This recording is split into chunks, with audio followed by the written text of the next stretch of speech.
Ang ganda dito. Ayun oh.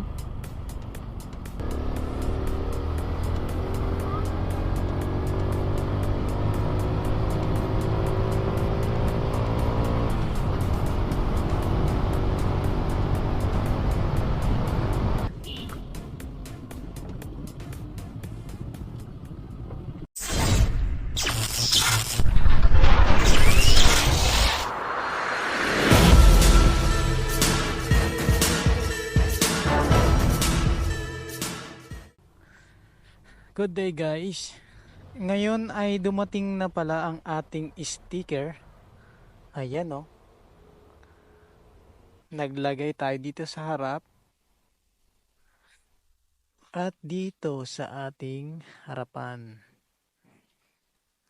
Ito yung ating mga sticker guys. Nasa 100 pieces ito. Sa mga manghihingi ng ating sticker na nasa mga malalayong lugar, paano kaya?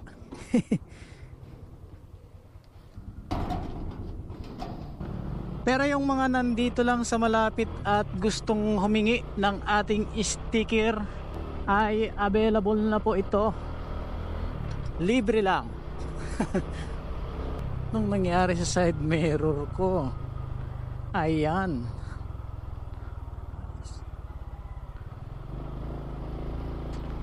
ngayong araw ay pag-uusapan natin ang mga naririnig at mga nababasa rin nating comments minsan tungkol sa XRM na ito daw ay mahina.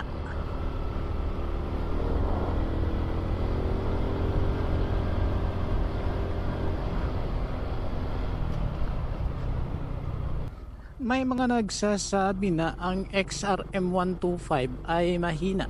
Tulad nga ng sinabi natin noon na baka iyon ang kanilang experience sa paggamit ng XRM 125, or baka yung iba ay sanay sa mga matutuli na motor, kaya kung i-compare mo siya sa hina ng takbo, eh malaki talaga yung pinagkaiba ng mabilis, lalo na't 150cc compare sa 125cc.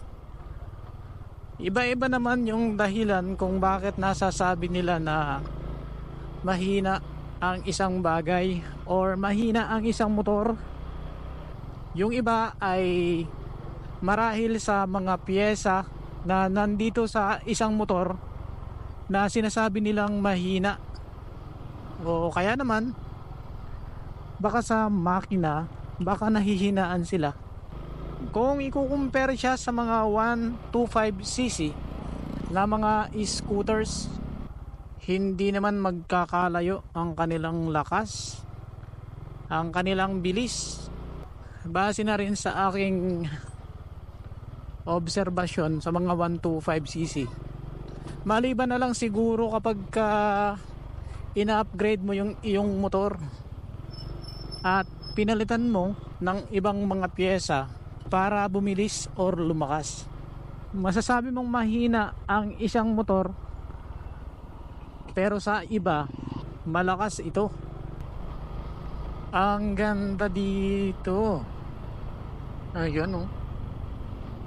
Kung pagbabasihan ko ang experience ko sa motor na ito, halos mahigit 1 taon na paggamit ko ng XRM 125. Pagdating sa kanyang makina, may mga bagay or may mga parts na masasabi nating mahina.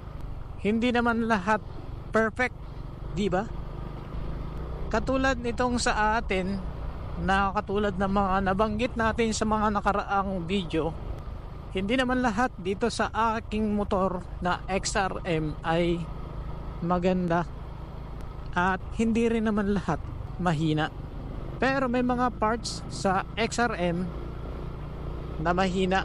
Hindi lahat ng XRM pare-pareho yung parts na mahina sa kanila. Katulad nitong sa akin dito sa kanyang panel screen na nagkaroon ng mga crack at ang kanyang side mirror. Pero kung ikukumpara ko sa iba, wala naman silang ganito. Marahil iba rin ang issue nila sa kanilang XRM 125. Pero kung pag-uusapan naman ang kanyang makina,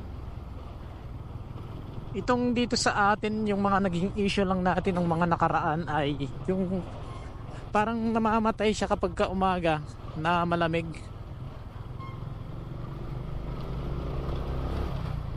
Pero nawala na rin nung makalipas ang ilang mga buwan. Bumalik na rin sa ayos at palaging one click na itong ating motor.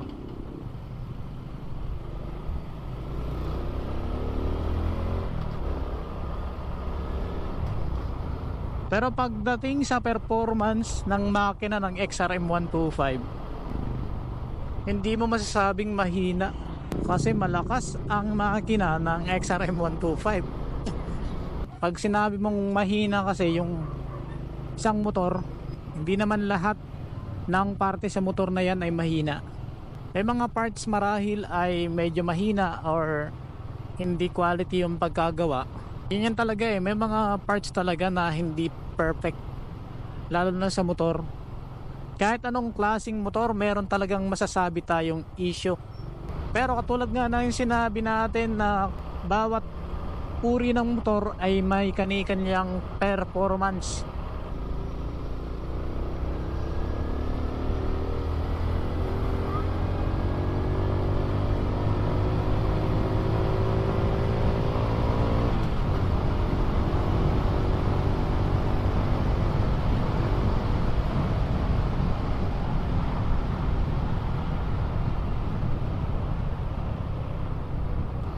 Sa mga experience ko dito sa motor na ito guys, at marahil kayo din na XRM yung motor na ginagamit ninyo, alam natin na matibay at malakas ang makina ng ating XRM 125. Hindi maiiwasan na may mga naririnig tayo or may mga nagko-comments minsan na negative sa motor na XRM 125. Hindi naman natin sila masisisi, baka yun yung tingin nila, pero syempre kapag isa ka sa nagmamay-ari ng motor na XRM or kahit na yung ginagamit mong motor ay sinasabi ng ibang tao na mahina, ikaw mismo na gumagamit ng motor na yon ang makapagsasabi na ang motor na ito ay hindi mahina, di ba? Kasi marahil yung iba ay nasasabi lang nila yon dahil yun ang kanilang experience or naririnig lang nila na sinasabi ng iba.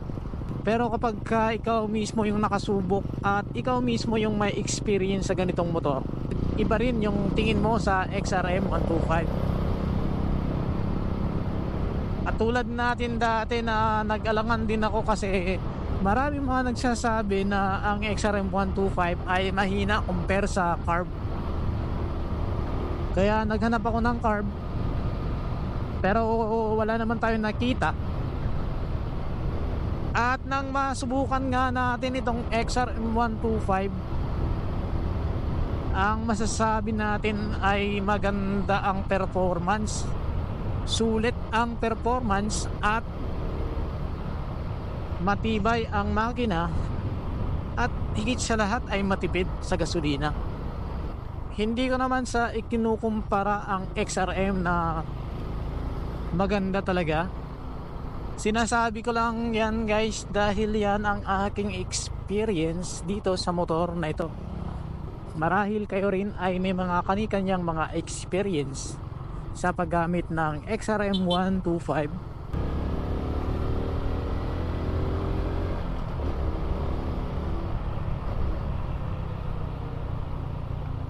Sulit ang ating pagbili ng XRM 125. Habang tumatagal ay lalong gumaganda ang performance. Solid.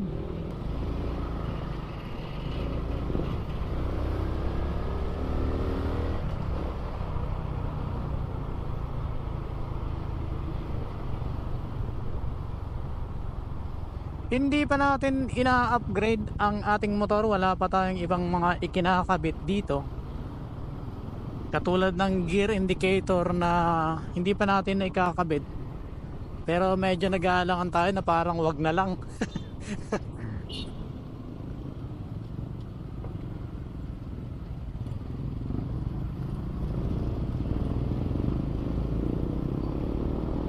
Okay na rin yung ganito na walang gear indicator.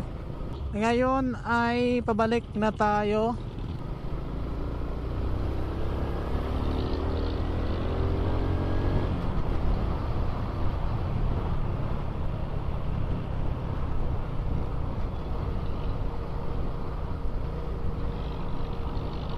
Sa mga nabanggit natin kanina sa ating pinag-usapan na tungkol sa kung mahina nga ba ang XRM 125, maganda ang performance ng makina ng XRM 125 marahil may ibang parts na mahina, pero sa 1 out of 100 ma-rate natin siya ng nasa mga 90 plus, parang ganon. At pansamantala hanggang dito na lang muna ang ating video. Maraming salamat sa inyong panonood. Ride safe always. This is Nel Ride Moto. Thank you.